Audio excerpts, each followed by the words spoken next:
جاها میگین وحدت اسلامی. حالا من خودم را میگم، این آقای خامنه ای اون زمانی که شیعیان افغانستان را وهابیا قتل عام میکرد کجا بود؟ حالا سوریه اجازه بدید من صحبت کنم.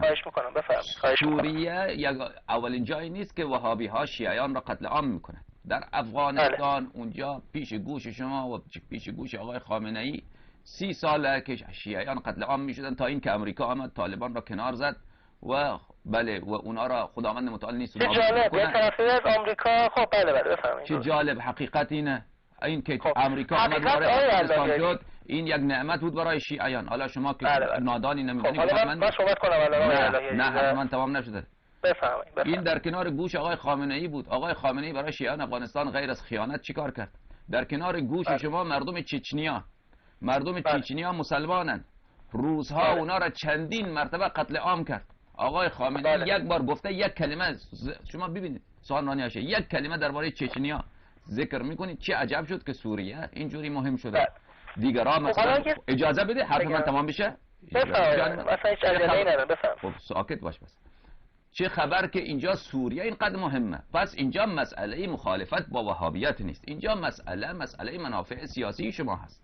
اون جایی که منفعت سیاسی شما باشه اونجا قتل عام مسلمان های بیگناه بشه و آقای خامنه ای خم به ابرو نمی آورد. اونجا که منافع سیاسی شما باشه با دشمنان شیعه ارتباط پیدا میکنید و خیلی شواهد خیلی زیاد موجوده که جمهوری اسلامی، آقای امین وزارت اطلاعات شما، سپاه پاسداران، اینها ارتباطات خیلی تنگاتنگ دارن با طالبان، با گروه های تروریستی جهادی که شیعیان اصلا کافر میدانن و به اونها اسلحه هم میدن و پول هم میدن و در جایی که مصلحت شما اقتضا بکند اونجا میشه بله سوریه. اینجا وهابی ها آمده جنگ میکنن. مسئله وهابیت نیست. شما اجازه بده حرف من تمام شه جان من. مسئله منافع سیاسیه. خب اجازه بده حرف من تمام شد. شما بود مقصود مسئله آقا شما مسلسل وسط حرف من میپری. یک لحظه ساکت باش. بعد میگیم حرف ندارم نمیپرم. مسئله اینه که منافع سیاسی خدا شما دنبال میکنید، نه منافع مذهب را و ضدیت با وهابیت ندارید. اگر ضدیت با وهابیت می بود آقای خامنه ای در این 30 سال که ایشان بر رأس کار هستند چه کار برای بازسازی بقیع کردن؟ شما برای من بگو. اینا را سوالات منه که شما انشالله جواب بدید. اما اون چیزی که درباره سوریه هست من گفتم، همیشه گفتم و امواره گفتم، کسانی که می آیند از گروه های تروریستی جهادی، این سلفی ها جهادی ها که شیعیان را سر میبرند، مردم بیگناه را میکشند، اینها از حیوان بر اینا شرف داره و دفاع کردن از جان بله این حیواناتی که عرض میکنید جالبه. حالا صبر کنه کلام نمیخوام بشه. یک لحظه تو مرض داری. بله این که کلام دیگه کلام اینه که شما یک لحظه ساکت باش جان من یک کلام از شما خدا حافظ شما.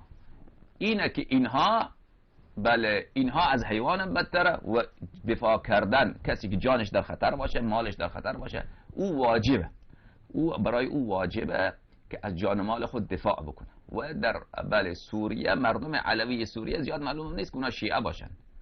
اونا زیاد معلوم نیست که شیعه باشن. دین اونا زیاد معلوم نیست که چی چیزیه. ما دین علوی ها، دین بشار اسد را ما نمیدانیم واقعا اینها شیعه اثناعشری هستن یا نیستن. خیلی از علما که عقاید اینها را بررسی کردن میگن اینا شیعه نیستن. لذا من نمیدانم اونجا که واقعا در این جنگی که اون با سلفی ها آمده میخواد بشار اسد را ساقط بکنه، این جنگ شیعه نیست. حالا درسته شما این را تبدیل به جنگ شیعه کردید و وهابی ها این را تبدیل به جنگ شیعه و عمریه کرده، این به خاطر منافع سیاسی ایران. و الا در حقیقت اینه که بشار اسد از وهابی ها بهتره. اما این که ما بگیم اون شیعه هست، شیعه اثناعشری هست، این معلوم نیست که علوی ها شیعه باشن. بله در جایی که یک قریه هست شیعه اونجا وهابی ها حمله میکنن. این بله من اینجا گفتم، همیشه گفتم بر اونها واجبه از جان مال خود دفاع بکنن، بر شیعه هم واجبه اگر میتونن کمک بکنن تا اونها محفوظ بمونن. این و موقف ما هست و مخصوص سوریه هم نیست، در پاکستان همینه، در افغانستان همینه، در عراق همینه، بله جاهای دیگر هم همینه موقف ما.